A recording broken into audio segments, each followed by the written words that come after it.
Good morning, everyone. Happy tomato, peach, and zucchini time. Especially the last one, right? I'm Mary Dupree, and I will be your celebrant this morning. Special welcome to those who are joining us for the first time. We're glad that you're here. If you've come in person, you should have received a welcome packet with an information card in it, and if you fill that out and drop it in the offering basket, we'll be in touch with you. There's also a link on our website to an electronic version of the same card, and our welcoming committee members have yellow name tags on. Anybody here this morning? Raise your hand, there we go. And they can answer any questions you have about the church.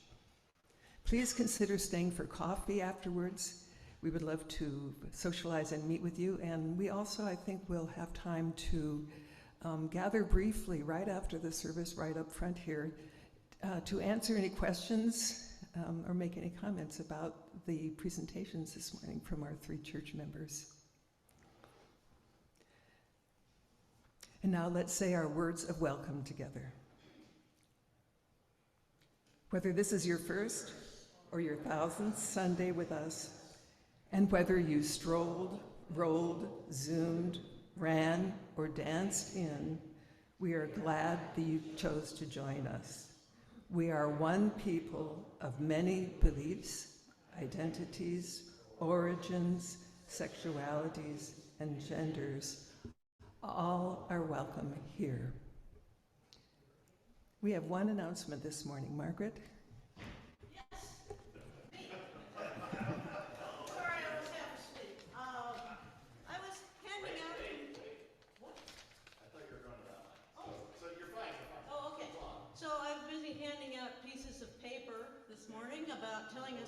About our upcoming service auction when Diane Prorak pointed out to me that the date on the piece of paper I handed out is wrong.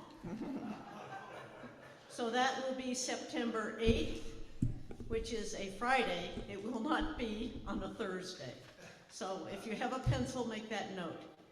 Now, if you don't know what the service auction is, it's been a long time UUCP tradition where we get together and we, well, essentially you can buy a social life at this event. If you want to have a good dinner, you know, some special thing you like to cook, and you can say how many, go to the site on there, see how many, what it is, how many people you want, a date, and people will sign up and pay some amount to go to the church. We do a certain amount of stuff, but I think the funnest thing of it all is the activities that will be offered, and you will be hearing a lot more about this in the days to come. Thank you. Thanks, Margaret.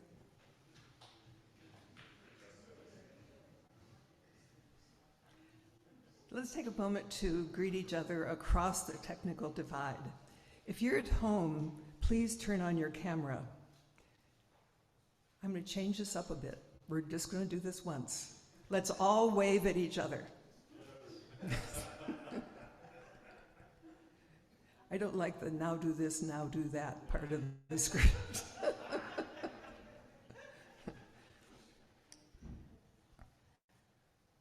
We preface our service by acknowledging that our church was built on the ancestral homelands of the Nimipu, called the Nez Perce by the French-speaking traders, the Palouse, and the Shishumsh, called the Coeur d'Alene. Let us pause and remember that we live on ground that is sacred, ground that was stolen, ground that cries out for justice and for responsible stewardship. May our remembering help us find the courage to do our part to restore wholeness to the earth and to all her peoples. We're hoping that people will have, at home, will have a chalice to light, and we will light the candle with these words. In the light of truth and the warmth of love, we gather to seek and seek to share.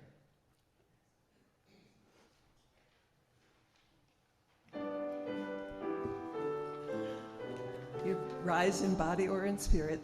A moment will be over the skies.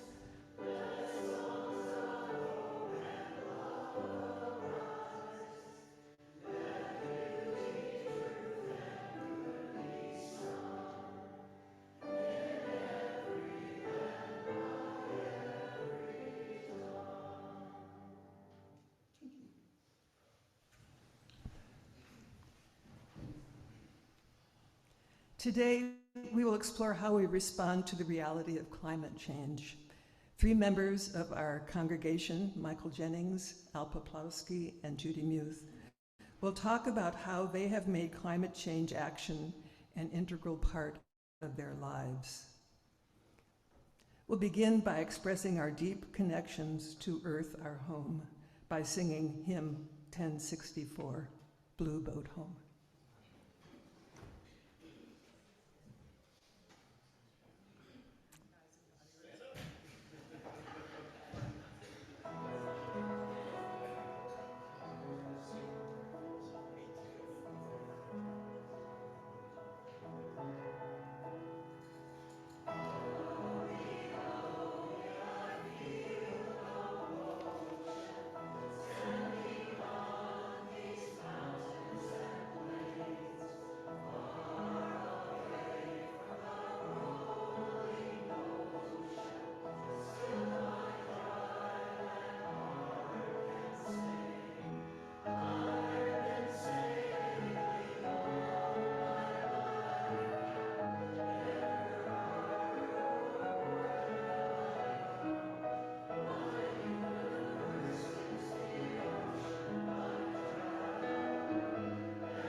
It's now time for all ages, and Fran Rodriguez is going to read a story. Children are invited to come forward and then to join RE activities after the story.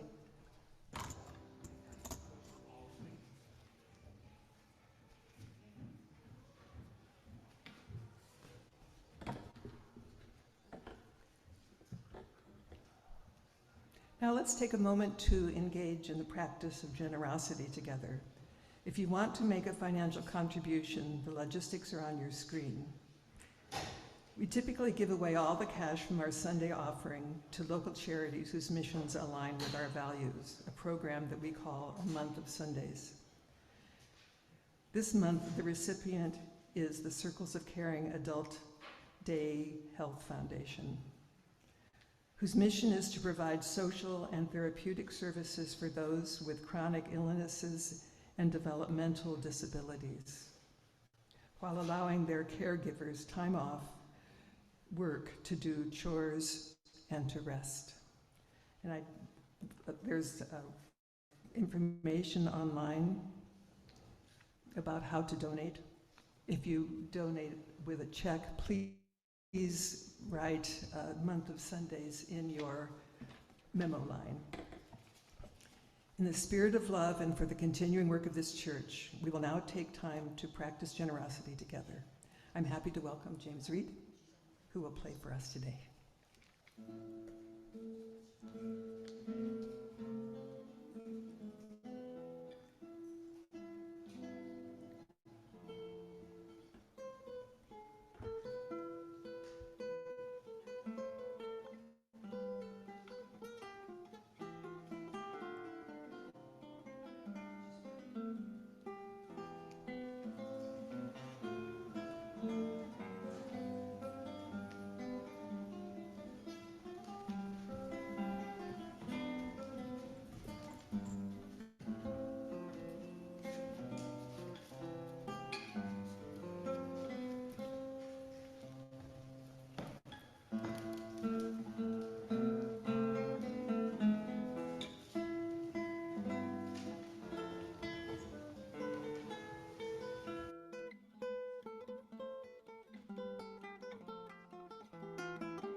Today's reading is a poem by Adrian Rich.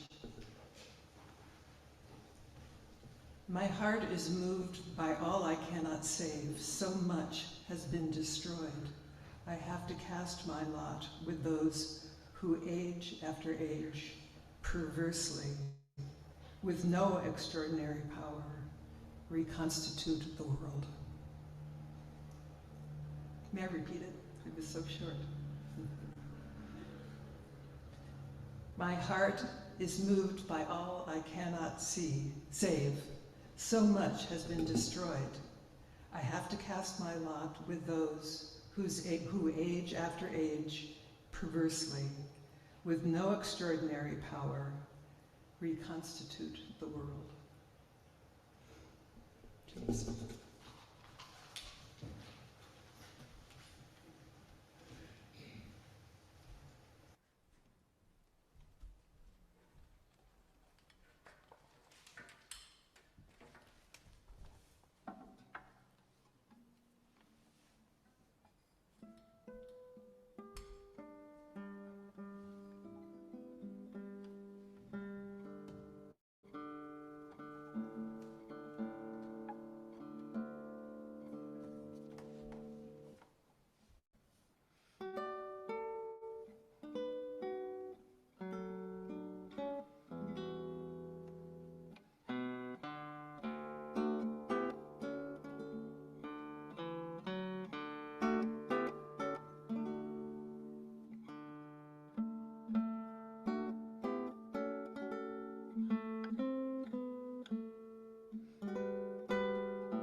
Good morning, everybody. I'm Michael Jennings.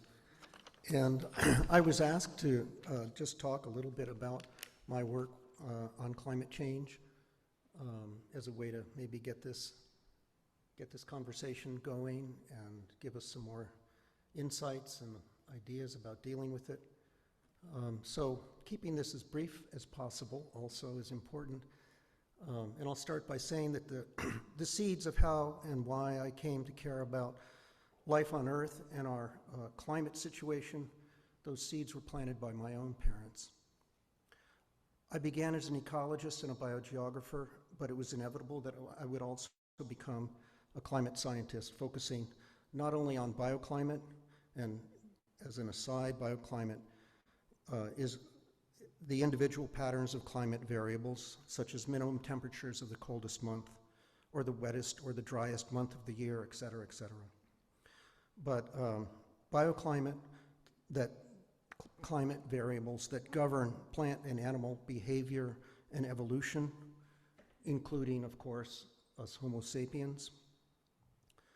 But that also causes me to, doing that, working with things like bioclimate, caused me to focus on the effects of climate change on large-scale ecosystems and landscapes. And I thought maybe it would be most relevant, perhaps more interesting, if I just shared a few brief examples of the work that I've done with you. And so, one of them is this one, which is out of an article that I did for a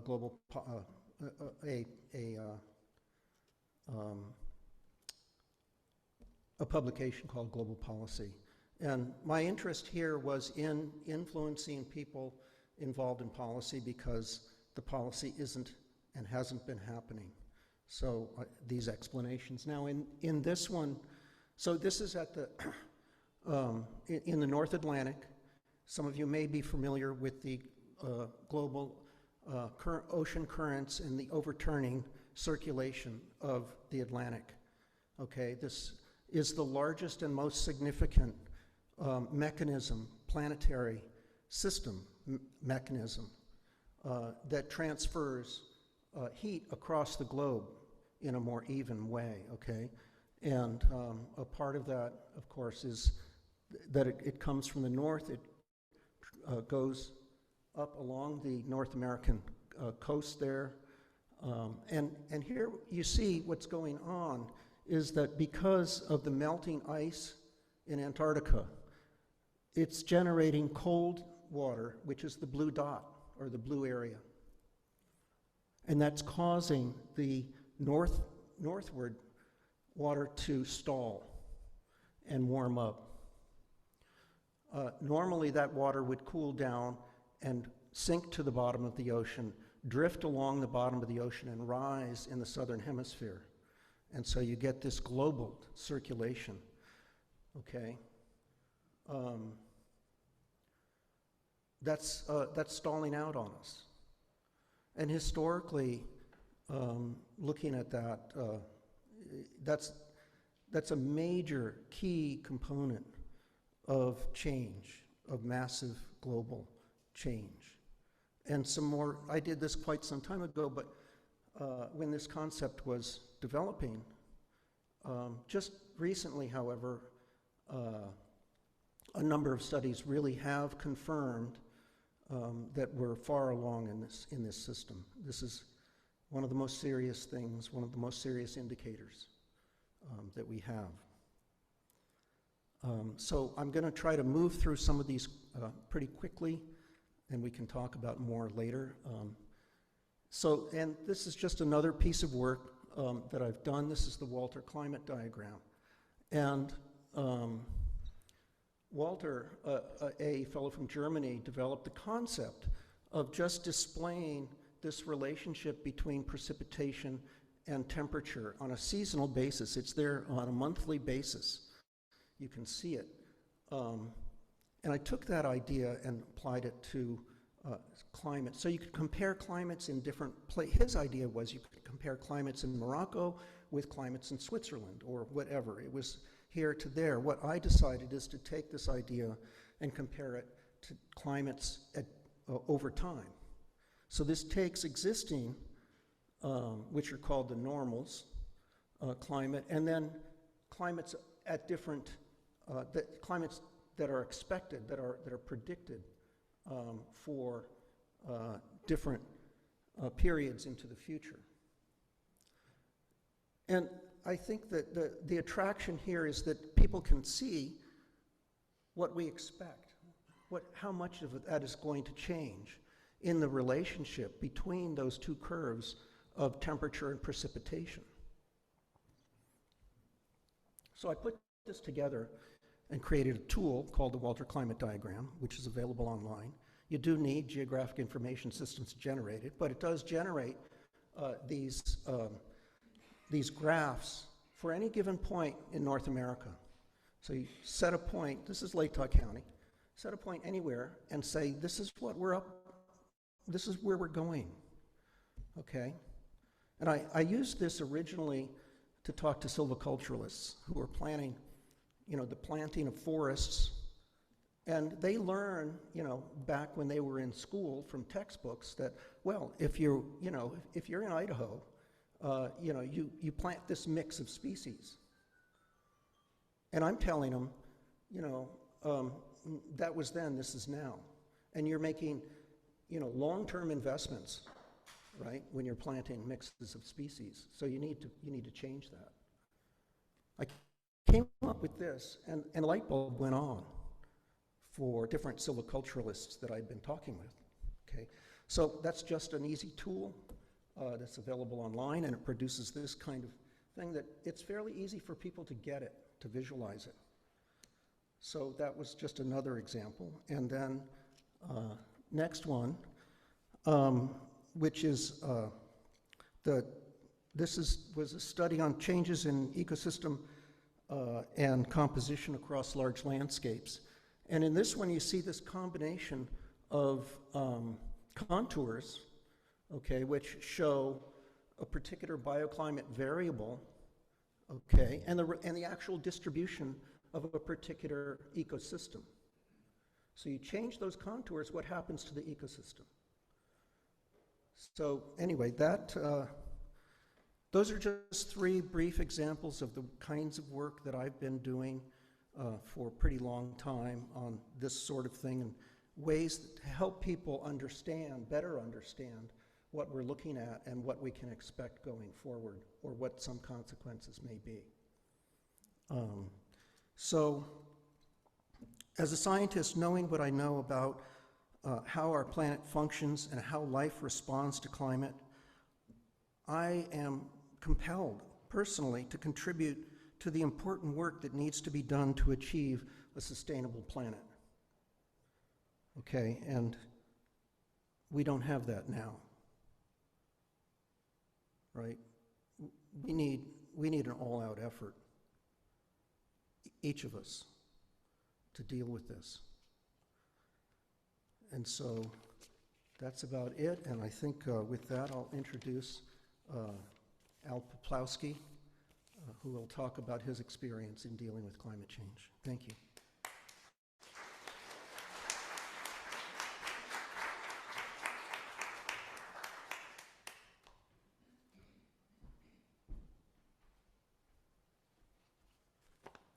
Good morning. Thanks, Michael. Your graphs are always fascinating. I love looking at them.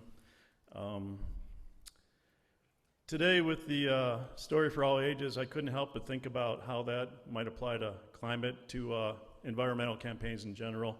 I've been involved in a lot of them, and a lot of them go on and on. They can last years to decades, and sometimes you have no success. In fact, most of the time you have no success. Sometimes you have partial success, and occasionally I can count them on less than 5 fingers, you have complete success.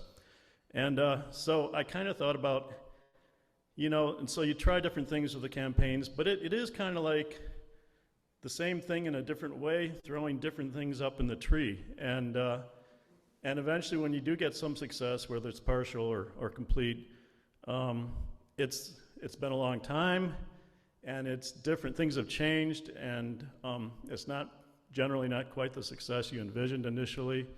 and there's been a lot of collateral damage sometimes. So anyways, it was a really fascinating story. Talking today about environmental / climate change work, I approach it from an environmentalist standpoint, activist standpoint, as opposed to Michael's scientific standpoint. I'm going to start with a little bit of history about what I've done environmental work and then move to climate change because that's how it went. I first became involved in the environmental work soon after my wife Diane and I had our first child. That was Meadow in 1996. And looking back, I don't think that was a coincidence. I think it was related that I got involved then. Diane and I married in 1981, and you won't believe this probably, but we debated bringing children into our, I'll say at the time we perceived a rapidly deteriorating world for 15 years before we finally decided to take the plunge. And I've always had this sort of overriding feeling that, you know, in my life that I just didn't 100% buy into our society, our capitalist, non-sustainable, earth-destroying economic system, and this probably contributed to my not going 100% full steam ahead with things like having kids or making money or things like that. But after having kids, I did, and I still do feel a certain amount of guilt about bringing kids into the world, and I think this probably led me to my environmental work and trying to make things better for my kids and kids in general. Initially, Diane and I were an integral part of a local effort to protect roadless areas in the Clearwater Nez Perce National Forest to the east of us here in Moscow. There's over 1 million acres of wildlands, roadless wildlands there in those forests that are absolutely essential to the Northern Rockies ecosystem and large carnivores and so on and so forth that had no protection at that time and currently has some protection with the Idaho roadless rule. Anyways, Diane and I were founding members of Clearwater Forest Watch, and we worked hard on timber sales and trying to make them better or block them if they were really bad, and trying to contain the motorized recreation on those lands also. And this led me to becoming involved in the Sierra Club. In the early 2000s, it was really clear to me, looking at the science, that we faced the most overriding problem we faced environmentally was climate change. And being a scientist, I accepted the conclusions of science. And one point I like to make over and over, perhaps ad nauseum, is, at least Diane will tell you that, is that the scientific method is the same, whether we're talking about medical research, plant research, or climate change research, or any other kind of research, scientific research. Scientists conduct research by applying for grants to get the money. They compete with their peers to get those grants. They obtain their funding. They conduct the research. They publish the results, as Michael was showing, and they publish these in peer-reviewed journals. It's an extremely competitive and rigorous process, let me tell you. And most of the time, it gives us valid results and valid information. Occasionally, there is a falsifier, and that person is generally weeded out by the process. I've seen it happen in my own profession. So, again, if one accepts the benefits of the science that brings us medical advances, cell phones in our pockets, or even explanations of our universe, I find it very hypocritical and disingenuous to then not accept what the climate scientists like Michael are telling us. I'm preaching to the choir, I know, but I just like to put that out there.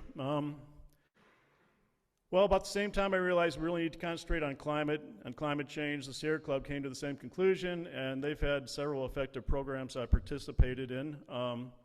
The Beyond Coal campaign, which has been ongoing for about 15 years, has been extremely important in limiting over half of the coal generation in our country, coal being the dirtiest of the fossil fuels. And more recently, the Ready for 100 program, 100% clean energy campaign, has been integral to over a third of the people in our country living in a municipality or a state with a commitment of one sort or another to 100% clean energy, Moscow included. So here in Moscow just last year, the city committed to a climate action plan with a goal that our community will be completely carbon neutral by 2050, and I emphasize our community, not just the city operations. Many UUCP members worked hard on this proposal, as is commonly the case in anything good that comes about. Tina Hildy, Michael Jennings, myself, and even Reverend Elizabeth worked on this. So let's give everybody a hand for that.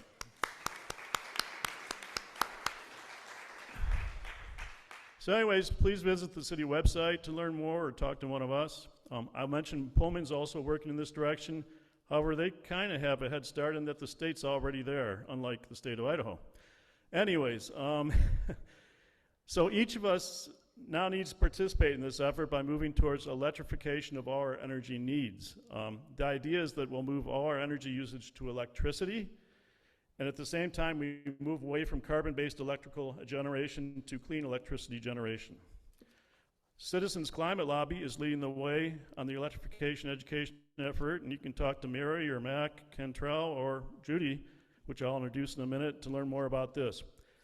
So how did I get involved in climate change work? I've already talked about feeling a need to make the world better for our kids, for all kids, but I also feel there's another reason. In talking to people, I have had people tell me that yes, they acknowledge that climate change is a problem, it's an existential problem, but in their own words, they say, we're screwed and there's nothing we can do about it. And I just can't imagine living this way. There's always something you can do, especially with a problem as important as climate change. After all, we caused the problem, we can fix it, right?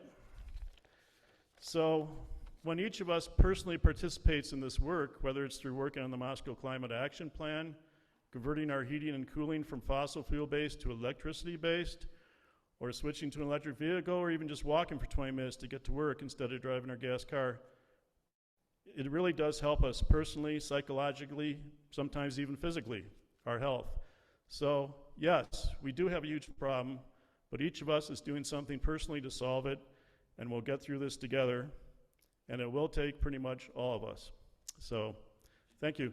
I'd like to introduce Judy Muth. Judy is co-chair of Citizens Climate Lobby, which is really taking the lead on education about the IRA and electrification. So, Judy.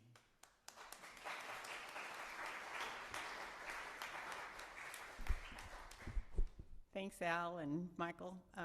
As you will hear when I'm just talking about my experiences, we have a lot of similarities. Everybody, I think, who is concerned about the climate comes from a different origin. At the same time, we have those commonalities that bring us together, and working together is one of the most important parts of this whole solution-based effort. Mary had asked that we talk about what our work is, but also how we came to our work, how we were inspired to get busy on this, and where we picked up skills in the process and what we're doing. So I'm going to talk about that and what it means to us, because I think the whole summer program is talking about what is meaningful in your life, how do you bring meaning to your life. So like Al, in the early 2000s, I began to step into climate activism. I've always been a keen observer of nature, and I'm a wildlife biologist. I was working on habitat analysis and restoration, and I'm a gardener. And in that time period, I knew about climate change, knew well about it, but I began to see it here locally. And I was seeing changes in the ranges of birds that are in our area and plants. And I was beginning as a gardener to all of a sudden have pests that I'd never had after 20 years of already gardening here. Things were beginning to rapidly change in some areas, and I was like, whoa, what's going on? I was also a faculty member at WSU in the Critical Culture, Gender, and Race Studies department. And so I was teaching about colonial and capitalist campaigns that decimate peoples and gut natural resources around the world. I was teaching about environmental injustices here and abroad, and about gender and sexuality movements and civil rights and indigenous rights and how they were all connected. And the news was beginning to report on climate disasters, particularly affecting peoples that were disadvantaged in developing nations. And I began to see that climate disruptions were a result of and piling on top of cultural and corporate and national patterns that harm peoples and the environment. And I began to teach about them. It became pretty clear to me that the Earth, the habitat of all species, including us, was at real risk in terms of climate change. And lastly, I'm also a mother, and that kicked me into super activism because my son was a teenager at the time, and he became very distraught about climate change that he was learning about in school. He was learning about the existential threats of it and just became so worried about the world in general. And I just thought, I have some skills, I have some abilities, I have some knowledge, and I need to just get into this. And so I did. That problem of climate change, to me, one of the things that became so clear was that it's not a problem unto itself. It actually exacerbates so many other challenges that we as peoples face. So that might be human health issues, it might be sustainability in agriculture, it might be having sufficient water or solving societal inequities, species survival, avoiding war. All those things are connected to climate change in the sense that climate change exacerbates them, makes them a bigger problem, makes them hairier for us to deal with.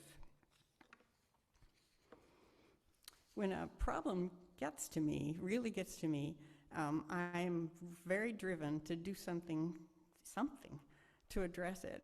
And so I work at trying to figure it out, try to figure out where I can get in and begin to work on solutions. I have this really strong urge to be useful, to make a difference if I can. And the question that I've posed to myself over my lifetime is, how can I make the world a better place for everybody? And our kids, we used to work with that question with our kids. How can we do this? What are the ways that we can act? And so, like probably everybody in this room, over the decades, my behaviors have changed. I have become devoted to recycling and conserving water and electricity and using alternatives to gas-fueled cars, et cetera. And these individual actions, as Al was saying, are extremely important. They add up over many, many people to make a huge difference.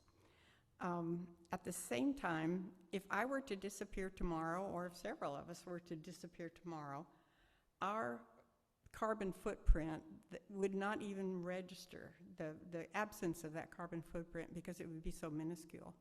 And so we need volumes. We need so many people involved. And one of the ways to get that done is to work through institutional change, not just individual change. An example of that critical institutional change is something like the 1954 Supreme Court decision on Brown versus Board of Education that desegregated schools in America. It changed the rule. It changed what everybody had to do. And so very quickly, schools had to transition to not to desegregate. And we didn't have to go around and convince school board by school board by school board. So doing something at that institutional level makes a big, big difference quickly. The 1970 Clean Air Act brought in federal and state regulations to reduce emissions and to eventually control acid rain and ozone depleting gases and emissions. And it's that same kind of institutional change where the rule changed and industry had to comply. And so you have this quick transition, very effective, very rapid. The power of a policy change like that is that it changes our behaviors, and not at the individual level, but also all the industrial sectors and sometimes governments, all the way from local to national. As Bill McKibben said, quote, "Changing the system, not perfecting our lives, is the point." I know that organizing ourselves and joining existing organizations multiplies our power to affect the system, whether we're talking about getting together for a boycott or trying to pass a law, trying to bring something to court so that we can challenge something that's damaging. But all of those things, if we organize, we multiply our power. And at this point, I belong to quite a few climate action organizations, and most of them are working for political solutions to build political will, to have the American people, to have everybody come together, people with the least powerful voices in our system and people with the powerful voices, everybody get together and figure this out and move forward on it. CCL, as Al said, is working locally on trying to bring folks to the table so they would begin to understand there's money available, there are resources available to electrify in our local area. We also work at the state level, we work at the national level. We are trying to bring people to a point where they can exercise their political power. Working in climate activism has helped me so much to not despair about climate change. I do feel like there are enormous things we can do to begin to turn that enormous boat around. And maybe more importantly, it gives me the feeling that I am doing something to help make the world better for everybody. I hope to emulate Mary Oliver's statement. She said, may I be the tiniest nail in the house of the universe, tiny but useful. Thanks.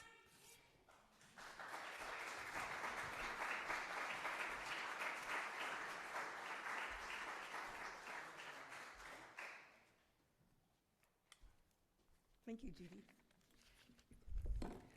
So many wonderful perspectives and ideas and such admirable activism on everybody's part. I'm always amazed at our community and these three folks in particular. I'm proud to be part of the community. If you'd like to stay for a few minutes after the service, just right here, for ask any questions you'd like of these three or discuss any of the things that they brought up. Please feel free to do that before you go down to get coffee. Let's see where I am in my script. We have a closing hymn, but we need a pianist.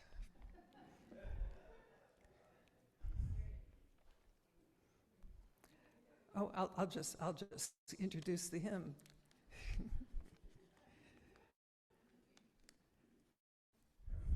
This happens to be one of my favorite hymns with slightly different words because I was not raised in a Unitarian church. The original words were once to every man and nation, and now it is once to every soul and nation. It is a militant hymn, and I chose it just because I think in a sense we all need to be militant about this issue.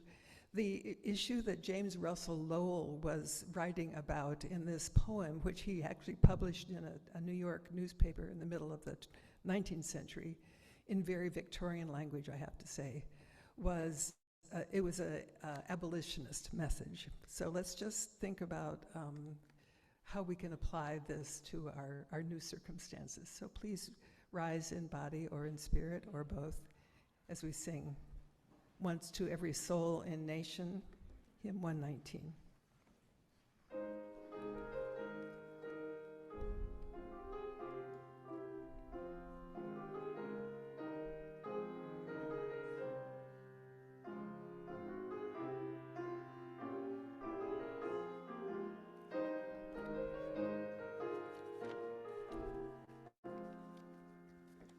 Once to every soul and nation,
Please join me in the words for extinguishing the chalice.